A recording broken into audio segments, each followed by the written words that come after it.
Welcome to another round of the Leaders Room with the Iclif Leadership and Governance Center. My name is Rajiv, and the person we have with us today needs no introduction. In many ways, over the years, he's made lives better for the millions of us around the world. Steve Wozniak, welcome to the show. Great to be here. Thank you. Steve, when did you first learn about your love for electronics, and what were some of your early inventions? Yeah, you know what? I was young, and I watched what my father did, and I got a couple little kits for Christmas presents, and I knew that I sort of understood it and liked it. But you know what? If there were other kids around me that liked the same thing, and I think that's what helped inspire me to want to go in that direction.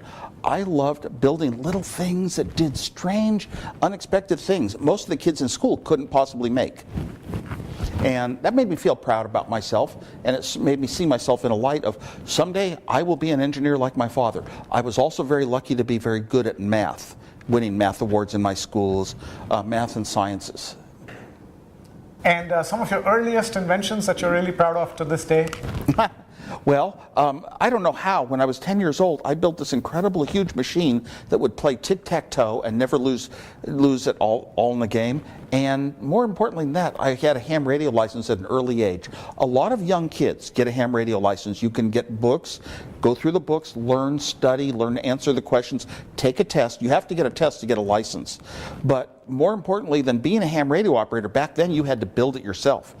Boxes full of parts and parts and parts. You had to sort them and learn how to read the codes on the parts, and you had to solder them all into this big huge thing called a transmitter and a receiver, and you had to listen to calls and tap out signals. You know, going through those kind of experiences, and I thought, oh my gosh, this is just my favorite thing in the world. I didn't think, oh, I'm going to excel. This is going to take me into a world of electronics, a whole life and a career and a job. I just figured I'd find out how you get there. Great. So would you say that the tic-tac-toe computer game was one of the earliest computer-based games? Absolutely it was. At that point in time, I mean, maybe computers, big, huge mainframes existed and in companies, and maybe some of them had been programmed to play games like tic-tac-toe. It's a pretty simple game, but to build it in hardware, I may have been like the first person ever to do it. And here's what it is. You make a set of rules. The squares in tic-tac-toe, you number them with numbers. 1, 2, 3, 4, 5, 6, 7, 8, 9. And then you play the games on paper and you come up with a rule. If square 1 has an X and square 3 has an X and square 2 has nothing, take square 2 and win the game. So you make the list of rules that's the best way to play. Every one of those rules, you put little wires. One wire stands for square 1 is an X, another wire stands for square 3 is an X, another wire stands for square 2 is nothing. You put them into this little circuit that makes the decision. And I learned how to do it. So every one of the rules of tic-tac-toe became a small little circuit. I'm so thankful that my father taught me how to make that. Wow, so you actually humanized the computer. Well, this was not very human. This was kind of like a big board of wood with nails pounded in and all these little parts soldered onto the nails and lights that would glow to tell you where the computer moved. It was not software. It was not like modern computers at all. But yes, the learning that I got from that was how to make decision-making circuits. Later on in life, I made a larger project that took a whole bunch of little decision-making circuits that added ones and zeros and subtracted ones and zeros the way computers do. So that was arithmetic. That was getting closer to a full computer. Got it. Let's move on to the early days of Apple. What would you say was the driving force behind you designing the Apple I computer and the Apple II computer? Why did you and Steve Jobs want to do this? First of all, I built the computers on my own. Steve Jobs was not a part of that. He came by and saw them after they were built and said, hey, we could sell these. And that was something we did regularly. Now, I was going to build that computer because when I was in high school designing computers on my own, I could design any computer in the world. I told my father, someday I am going to own a 4K computer. And he said it costs as much as a house. So I sat there and then I said, I'll live in an apartment. And I was going to have a computer. Somehow in my life, I was going to have a computer someday. Now it was further on in life. I was working at Hewlett-Packard. We had a computer that I could use, but 40 engineers shared it. We all took times running our programs on this one computer. And I was down at the club, and all the parts, the prices of this part and the prices of that part, and the fact that you can send signals to a television set, a lot of things I had done before in my life and built up to, and a lot of things that I was really aware of and conscious of, I saw the formula to build an affordable computer that was useful. Useful meaning you could sit down and type in a program that played tic-tac-toe, or a program that solved some numbers, or a program, you know, that solved other puzzles. You could actually write your own programs. And yeah, that was it. And I saw the formula in my head. And it was a very short time to actually design it, to build it. And I did the hardware, the software, the technicians, the building, the debugging, everything on both computers. So it sounds like most of all you built it for yourself because you wanted to have one. At what stage did that idea change into, we want to make computers that are affordable for millions of people around? Well, at first, I gave away my computers for free to anybody who wanted to build their own computers because there was no big market yet. And somebody had to start this revolution. And that computer became the Apple I. But Apple does not own the design to the Apple I. It was given away publicly. The Apple II was obviously going to be a hit product that was going to change the world. And it took some convincing, but I finally decided that to get the thing that I've done that's so good, to get it to more people and benefit them in the world, we really had to go through a profit-making company. Got it. Yeah, and Steve Jobs was instrumental to that. He only wanted a profit-making company, but so I had to come around, and I had to come around because otherwise I'd say, go get your own computer, I'll do something else with mine. And I don't know if he could have had that great a success with less. This was like one of the most fantastic products of all time. Great. I mean, clearly the partnership is what changed the world. Whatever it is, both of us talked about how great this was going to help the world and help society and help people and make people better. But not only that, it was a superior product, and with the money we get from it, we're going to build more and more great products and better ones and better ones. And the whole idea is, it got early into the Apple culture. We build the greatest products in the world. And that's what we've got to be about. We've got to be into building good products and not just taking every little way to keep making money. We've got to keep looking for the new things. And Steve was really inspired that way when he had the visions of the Macintosh computer. A huge change in how computing had ever been done before, but we're making good products for the world. And even though the Macintosh was unsuccessful, not like the Apple II, and kind of a huge failure, still, that was the mentality that Steve had when he returned to Apple and created all the great things we have now, from the Apple retail stores to the iPod to the music programs, iTunes, and how we sell music, and the iPhones and the tablets, the iPads. I mean, all those great things came from, we're not out there just to be a company that keeps making money the same way. We're going to keep changing things and have new products all the time. Very good. Tell me a little bit about the early years. Clearly, today the Apple story is a legendary one, but there must have been some struggle years. Were there any times in the early years when you were struggling and when you felt like giving up? And if so, what kept you going? Apple was so successful from day one. We never had a period that made me feel like giving up.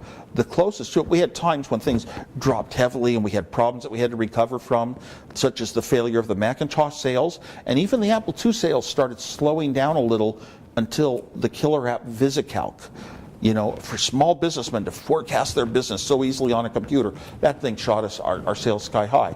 The biggest time was when all the magazines were saying Apple's going to go under. Well, you know what? We had been so successful with the Apple II. We had so much money and billions of dollars in the bank from other investments as well. We could weather the storm. Yes, we had a lot of problems. Our computers were failing and crashing every day a lot. We put out huge products that had horrible bugs and didn't work. 30 or 60,000 of them in schools. We had to send technicians to each of those schools to replace parts in them. That's a huge job.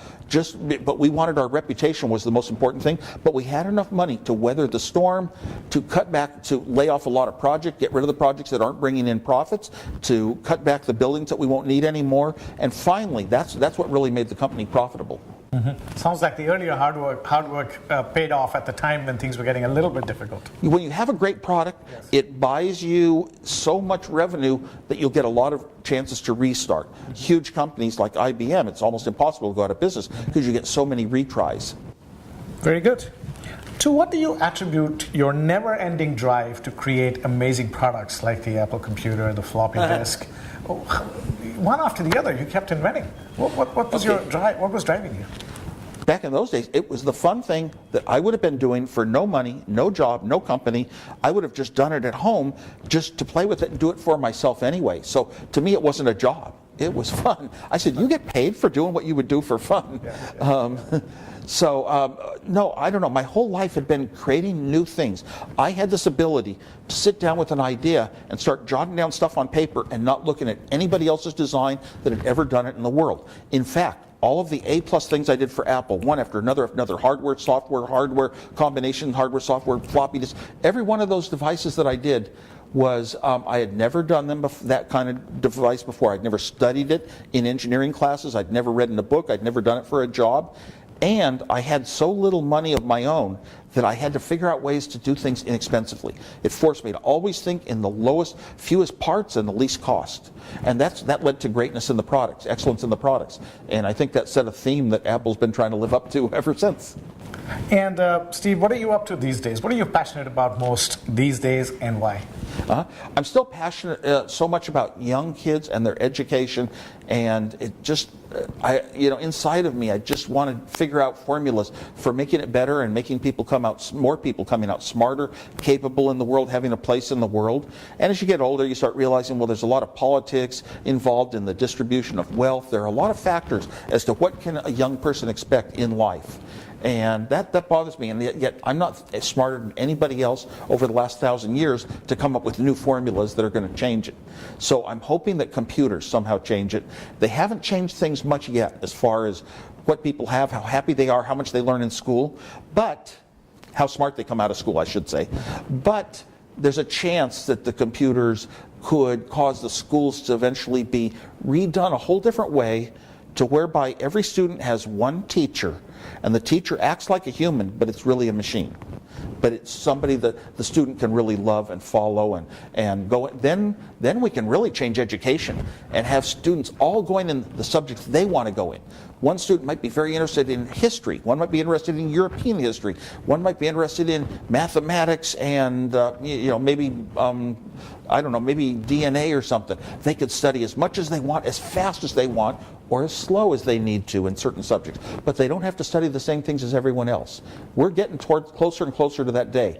It's possible online right now, but you need some kind of a human touch, and the computer has to become a little more human for that to happen. I'm suggesting that because it hasn't existed before, so nobody in the past could have come up with that idea. As far as technology, I am hoping that technology makes life easier, more pleasant, more fun, and I hope that it never supplants the human brain, though. I do not want to see it getting the intuition to work and write its own programs, solve its own problems, have feelings and caring, because it'd be very difficult. If a computer can think 100 times faster than all of us, well, then the company that runs with no slow humans is going to beat the company economically that has the slow humans, and that's a scary thought. So I'm hoping the computers don't get that smart, and it's possible that they won't, because we're kind of nearing the end of some laws of physics that define how smart we can make our computers. It's called Moore's Law. And we're getting near the end of it. A lot of people say, I do too, and we might be at the limit, and then good. The computers will remain helpful, but not too smart. Are you, what's your thought about quantum computing, which they're saying might be the next frontier? Quantum computing is just amazing to me. At first I thought it had never had a chance of getting anywhere, and now they're actually making computers that work out of it. It hasn't proven itself as to cost per benefit yet, but every new technology that's been successful and changed our lives in time has been in that state where it's a theoretical dream, and researchers with millions of dollars can sort of make something, but it doesn't really make it out economically. And so but I'm still holding off, and the reason I'm holding off is, like everyone else, I don't quite understand all of the hard technology, the building blocks, how you manufacture quantum computers. If I understood that better, then I'd have a better idea. I could predict where I believe it's really going to get in time and be affordable, and why. Here's another thing you could talk about. Optical computers, theoretically, if you put light into a chip and no electricity at all, only photons, which are much lighter than electrons. You put photons in, you get photons out. Theoretically, it could calculate much faster than anything we have today, but it doesn't happen. There are just rules of physics and light and dimensions and things like that that make it impossible to make at the high cost of distribution. Right now, we can make a chip for $1 that has 1 transistor on it. Or we can make a chip that has 10 billion transistors on it for $1. And it's because of Moore's law that I mentioned earlier. 10 billion electronic neurons on one little chip. That sort of, the economics of building things that massively at that low a cost is what we need to happen for both optical computers, if they can ever be done. Little research project here and there looks okay. Or quantum computers. You know, they can't just be small, little independent studies or extremely expensive to make it. So I'm not willing to predict on quantum computers because I don't know enough to deny it either. Okay, so you're giving it an even chance at some point in the future. Yes, I am. Okay, yes, very good, very good. Coming back to your passion for education and helping kids, are you working on any education technology projects at the moment to help further the cause that you just talked about? Right. I had a lot of experience in education, teaching young children for 8 years, dealing with getting more and more monies into school, trying to get better facilities in the schools, working on that, and coming up with a lot of the roadblocks. First of all, schools themselves tend to discourage creativity. They want everyone to kind of be the same with the same answers, doing the same things. You behave a certain way by these rules, and you don't just open up every drawer out of curiosity that you want to because you're a class of 30 and I'm only one teacher. Those problems are going to be with us. But I came to think about what are the issues in my life that I would like to see improved in education? And I've done my fair share. I put in 8 years of teaching with no press or anything. I came up with a lot of ideas about education, and mostly it's hard to change things. I am hoping that I'll have a role someday that computers will make things very different than they have. Just putting a computer in the classroom today is sort of just like the modern day textbook, you know. And so I don't know if that's going to, you know, where it's going to go or what impact I'm going to have in the future. But that's what you're thinking about these days. I think about it a lot, but I also think about, I joined a company called Fusion.io. They're replacing big old mechanical hard disks with nice, simple chips of tiny, light electrons that are tons faster than the old days, you know. And this company started up, but they came up with an idea. Everyone else was going one way to the right, and they had a whole idea that went to the left and did it a different approach that turns out to be more cost-effective, faster, higher performance, easier to modify, easier to improve. Every benefit in the world. And I joined that company because they designed the way I used to design things. They went public, they had an IPO, they were extremely successful. They finally got bought by SanDisk recently. And in that company, I was contributing ideas from my old background at Hewlett-Packard of how to make chips, how to control your advantages in the market by how you make the chips, and ideas on how to possibly extend the lifetime of the chips to make the products better. So I was contributing some engineering thinking, but not real engineering. Okay, very good. Well, thank you for that. Last question, Steve. If there was one message you would leave for aspiring leaders who want to leave a legacy, what would it be? Yeah, it would be that you need a lot of vision and ideas, but ideas alone are not the answer. You need builders, you need engineers, you need people that have created products and turned ideas into reality in the past, and you need those people to be with you when you found a company from the very start, because engineers have solved problems. They're used to solving problems, whether it's hardware or software, in their lives. They have to think beyond the limitations of what they're dealing with to do things in clever ways, and they'll come up with more ideas for what you could have in your product that you're proposing to raise money for. So don't raise money until you have engineers. Secondly, don't try to raise money just on idea on paper. Try to build working models, even if it's a computer virtual demonstration that somebody can actually interact with and feel, because feeling how something works is an awful lot, very important to how successful it will be. Thank you. Actually, I have one more last question. Sure. Yeah. What is the one thing in your life that you are the most proud of? I'm actually most proud of caring about people, being nice to people, and being and far more than myself. I'm very proud of all that I've given to people that deserve it, to try to be fair and equitable, and that I'm not above other people. There is nobody in the world that I think, oh, I'm more special and important than you. No, I've been the opposite of that. Thank you very much, Steve. It's been a pleasure talking to you, and thanks for coming to our show. Yeah, great to be here. Thank you.